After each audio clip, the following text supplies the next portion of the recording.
Okay, this is one I've wanted to do for quite a while. I want to get this on the channel, and this is how to choose your champion pool, or how to pick and analyze a patch on any given patch of League of Legends. League of Legends gets patched every 2 weeks. It's pretty important to stay ahead, and I'm going to show you guys how I do it in depth. This is for advanced players, people that really want to get into the nitty-gritty of it. So what we're going to do here is start off on the website Lolalytics. This scrapes from the Riot API data on every patch. So to get an adequate amount of data, usually you have to give it a few days on a new patch so you can make a good decision so that the data is actually reflective of the game state. If you do it with only a few hundred games played, you're going to get crazy numbers and it's not going to make sense. So patch 14.10 has been out. This is the mid-season patch for over a week now. So we have quite a lot of games played, 300,000 on Thresh, and on some of the niche supports. I play support, so I'm going to direct this at supports, but you can use it for any role. You can use this logic. The first thing we're going to do is sort by win percentage. Win percentage is equivalent to the skill floor of the character. Straight from the developer's mouth, 30% of games on any character are played by novices, so the win rate that is showing is going to be most dictated by novices, or the skill floor of the character. Whereas the win rate on the worldwide, over here we have stats for the best players on the character in the last 7 days, and that is going to give us the skill ceiling, and this is what the delta is here. It is the difference in the win rate between the worst players and the best players. And those are going to be the main stats that we use to determine what champions are strong in any given patch. We also have their pick rate, their ban rate, and that is more about player perception of power than power itself. You know, if players think a character's good, they're going to pick them and ban them, but they might not actually have high win rates in even the best players or the average player base, right? Mostly novices, to justify the pick and ban rate. Like you see here, we have Skarner and Blitzcrank. They can justify a high ban rate, but if you go down, you're going to get ones like Hui, who maybe you can justify him in mid lane is why he's getting banned, because this win rate on the champion is not only in support. These win rates are. So you could get a big disparity here because they're really good in another lane, and you have to look a little deeper to find that. So anyways, what I do here is I will copy and paste this whole page for every skill bracket that Riot balances around. And you can look for the Riot balance framework, and they've posted this. This is how they balance the game. And here's the update. This is what it used to be for this range of players and these win rates. And the update is down here. So 54% on the high end, 53.5% for skilled players, and then back to 54%. I use this middle one in my spreadsheet because it is the most restrictive. So we're gonna get more characters in this one that this one would leave out for the higher tier or the lower tier players. So my spreadsheet is going to pick up as much as possible, and I'll show you that now. So we're going to take all these. What I do is copy and paste this into ChatGPT, and I get it to give me a table of all the stats. With that table of stats, I go and I post it into my spreadsheet over here. And this is like the average tier that we're balanced around from the framework, right? Back on the framework, we have average, skilled, elite, and pro. And then on my spreadsheet, we have average, skilled, elite is here, and a little bit further over we have pro. Now, in all of that data, I go to the bottom and I average out the tables, and I get the average deviations from the mean. And that's what these colors represent. These darker colors are above the average deviation. The brighter colors are above the average only. So what's that mean? That means darker is better. Okay. So over here we have dark here. We have this one's Skarner. Skarner's above the average win rate, and he's above the average delta, which is the skill ceiling. Let me go over these real quick. This is the skill bracket. This is the win rates. This is the ban rates. This is an equation from the framework, which gives us the player observed strength of their skill floor, which is it's an equation based off the ban rate and the win rate. This is what they're actually using to balance, right? As you can see in average here, we don't have anything showing up there, but if we go over to skilled play, we have a couple highlighted in green here that would be over the required win rate, ban rate combination. The equation's here for you to find based on the amount of ban rate that the champion would need to be up for a nerf, considering what their current win rate is, right? Considering the skill floor, which is the win rate, the ban rate has to be so high to be considered for a nerf. But we don't just want to pick things that are considered for a nerf. We also want to invest into our characters that have a high skill ceiling. So we are going to look at the delta and take the delta into account, right? This is how you analyze what's good on any given patch. On this patch right here, I've broken it down into the champion types as minute as you can go, which is not just tank, but is it an offensive tank, a Vanguard, or a defensive tank, a Warden? And all of this is on the League of Legends fandom wiki. I'll go there real quick, just from a link inside the spreadsheet, and you get all the champion classes here on the wiki that show you controllers are broken down into enchanters and catchers, fighters are juggernauts or divers, so on and so forth. You have all of the champion types broken up, and that's how I break it up, but that's not necessarily how I choose the champion pool. What I want for the champion pool is a mix of this table here. I want to be good at a frontliner and a backliner at least. And I will go more into depth on this in another video. But for now, you want to have at least one frontliner and at least one backliner in your champion pool that you can play in any given game, depending on what your teammates want to play. Because you don't want to have a team of all frontliners because you have no backline damage. And you don't want to have a team of all backliners because you have no one to frontline for your team, no one that's survivable. No fighters that can take damage and be that solid frontline for your squishy marksman and mages that die really easily. So like you can see in the front line here, we have Zac, Nautilus, Poppy, Thresh, Blitzcrank, Tahm-Kench, and Leona. And these are in blue because they spike in the early game or before half an hour. And then all these other ones, Rammus, Bard, Maokai, Rel, Ornn, Taric, Braum, they're purple because they spike in the late game or past half an hour in the game.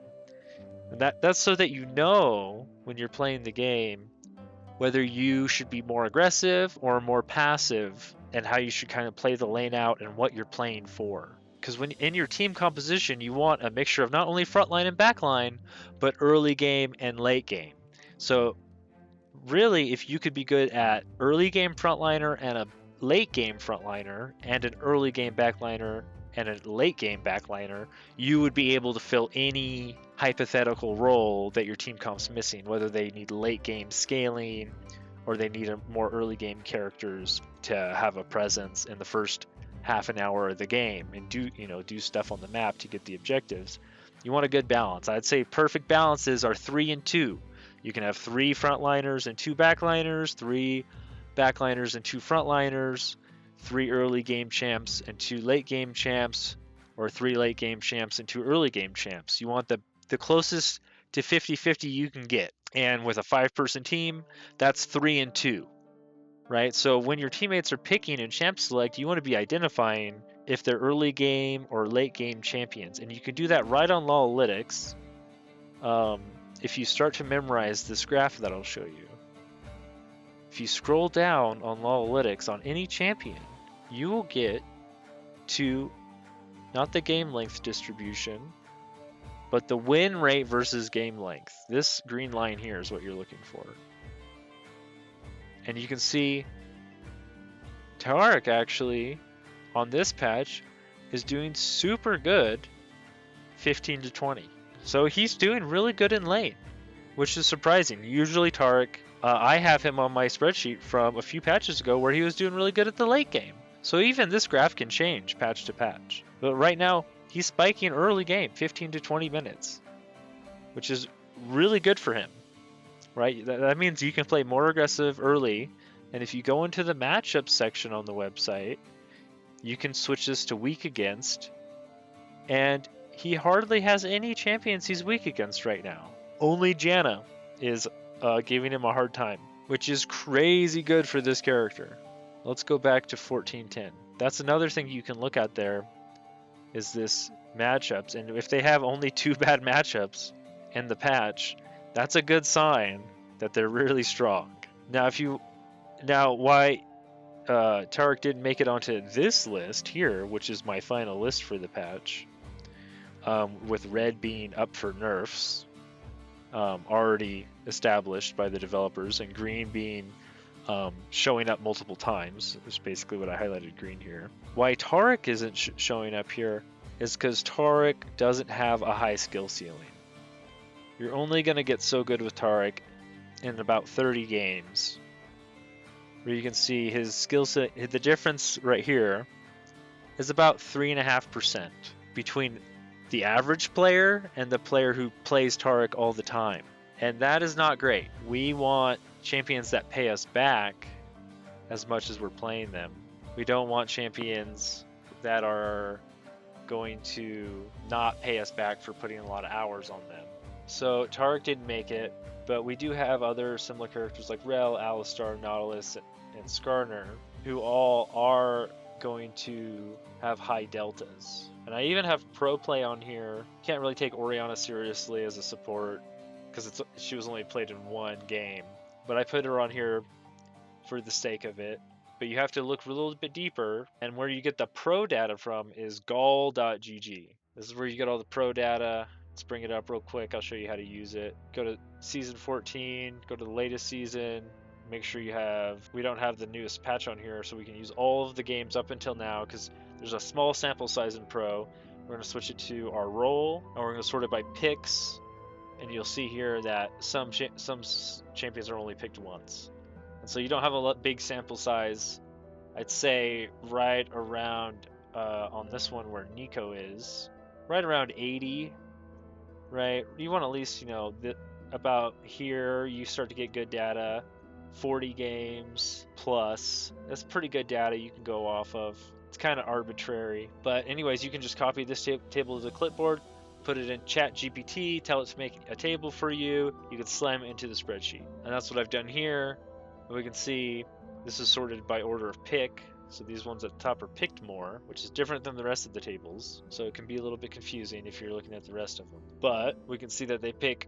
and over here we don't have a delta because these are pro players, right? This is totally different than analyzing solo queue. But we can see what pro players think is strong, which is the stat here, player observed strength, which is just pick plus ban rate, right? The pick rate plus the ban rate is just what this number is. And then the player observed strength of the skill floor. You can't even really say it's the skill floor either, because these are pro players. These are the best players in the game, hopefully. So basically here I have the same thing with averages at the bottom, and then our classic equation for balancing for solo queue here, which is not how they actually balance pro play, but for the fact of picking our solo queue champions, we do need to take this into account a little bit. So I do have these champions on the list. Sometimes they match up with solo queue, sometimes they don't. Senna's on here.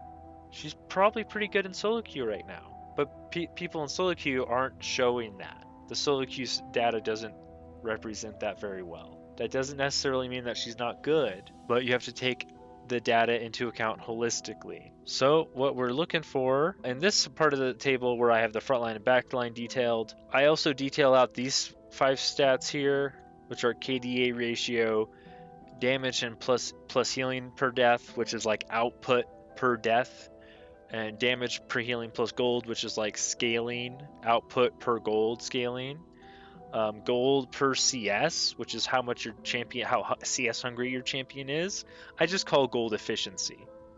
And then damage taken per death is how effectively can you really frontline. Can you take a lot of damage per death without dying in the front line often? And what these stats will show you, if you look at them, whereas the outliers above the average deviation are in the darker maroon here, and above the average is just in gold. And these will just show you basically what kind of output and KDA ratio your champion has and how much gold scaling they have, but it doesn't take into account how much crowd control they have.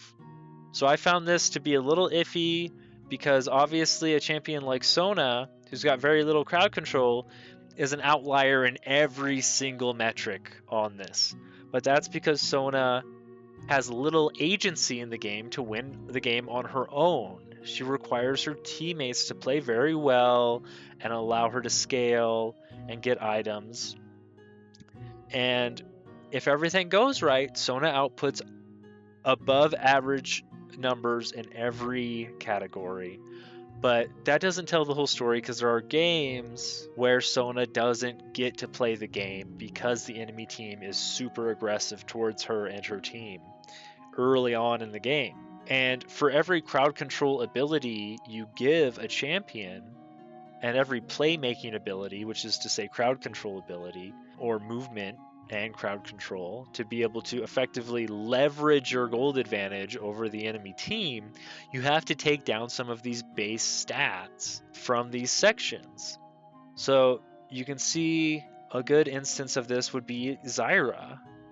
And all these offensive characters, Vel'Koz, Elise, Taliyah, Hui, Rumble, Brand, they're not showing above average numbers in every metric here. Taliyah none, but Taliyah has great catch potential, and she can really leverage gold against the enemy team, even from the support role. Zyra, standard support, not showing above average metrics in KDA or damage taken per death, and she takes a lot of minions. But she does scale with gold and do a lot of damage per death, right? So you have to take into account with this, which is why I've kind of moved away from this a little bit, how many crowd control abilities your champion has to assist jungle ganks early in the lane. I still think this is very useful for the frontline backline coordination, which is to say mainly the stat damage taken per death. You need it. You notice how on average these frontliners are from the highest one, which is Zac, which is 5,000 some, or Tom Kench is also 5,000 some, to the lowest frontliner here is Nautilus at 3,100. It looks like even Nami and Fiddlesticks can survive a bit longer than your average Nautilus. Nautilus is probably dying more often, which is changing that, right? Because this is damage taken per death, not damage taken per game. This is say this stat incentivizes you not losing your bounty in the bounty system, because it's not only can we gain a gold advantage early, it's can we keep it, especially with a bounty on our head. How can we keep that gold advantage and not give it back to the enemy team? Because the bounty system is very punishing if you lose your bounty. So I take into account your stats per death often, right?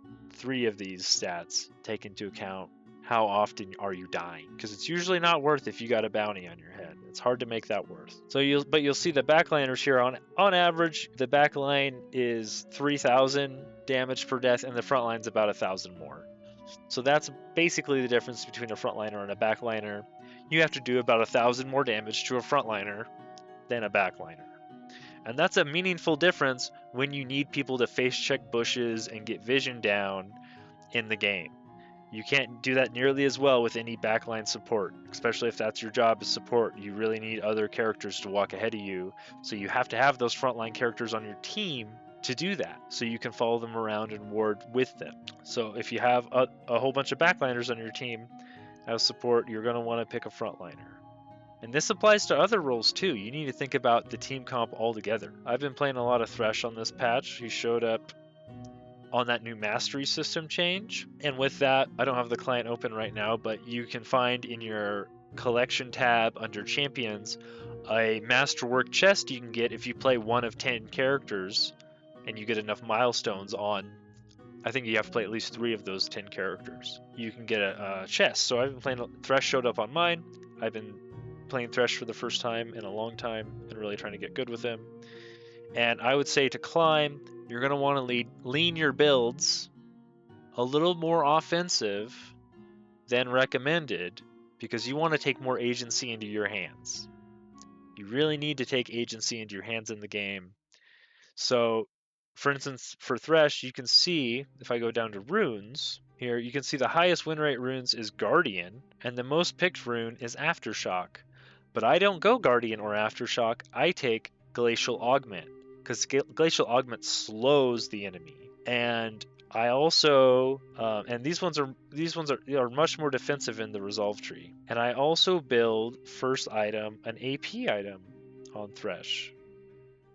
And that's not, right, it's not going to show it to be the greatest item. Your first item as a support is usually going to be one of your support items. So if we go down here to the second item, which is your first full completed item, right here, how you read this is, the bottom number here is the time in the game that the item is normally completed. The second one is the amount of games that it's picked in or built in. Third one is the pick rate in a percentage. And the fourth one up here is the win rate. I'm all the way down here building Shirelia's Battle Song. And you can see that the win rate on Shirelia's Battle Song is pretty competitive with a lot of the tank items, 54, 55, but it's only built 0.3% of the time, right? So there's not a lot of games to go off of for the stat, only about 1,000 games. But I believe this is about as far as you want to go offensive. You're fine building all of these, but you're just not going to do as much damage as my Thresh. I'm going to build Shirelia's first so I have a bigger impact and more carry potential on my support than average. And it's been working really well. Whenever we're ahead or behind, there's a lot more comeback potential also when you have an extra 50 ability power on your character from the Shirelia's Blessing and the movement speed and all of that.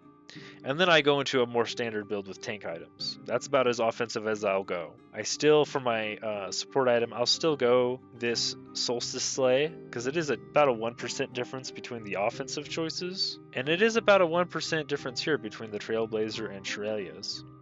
But the Trailblazer item gives you mostly defensive stats except for the movement speed. And I feel like that's about where you want to go. This is the similar for my Nautilus build right now. And I'll go into how I set up the item sets and stuff in a later video. But you can basically come in here and this is sorting exact item count, actually built sets, extrapolated sets, and combined sets.